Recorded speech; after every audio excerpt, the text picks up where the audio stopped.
साली हो सकाने अब बाबे नहीं चले के।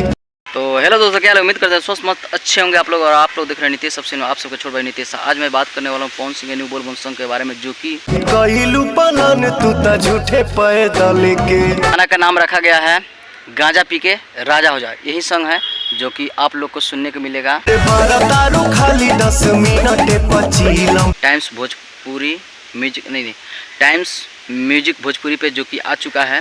और इस सॉन्ग को गाने वाले superstar power star Pawan Singh और साथ में गाई है शिल्पी राज,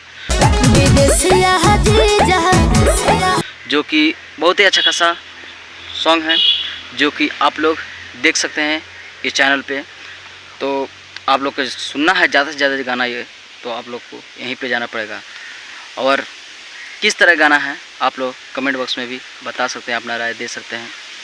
तो सोचे ये गाना आया है तो आप लोग के बीच लाऊं दिखाऊं और इसके बारे में चर्चा करूं, कि आप लोग भी ये गाना को सुन सके और अच्छा लगे तो लाइक कमेंट आकर यहाँ भी करें।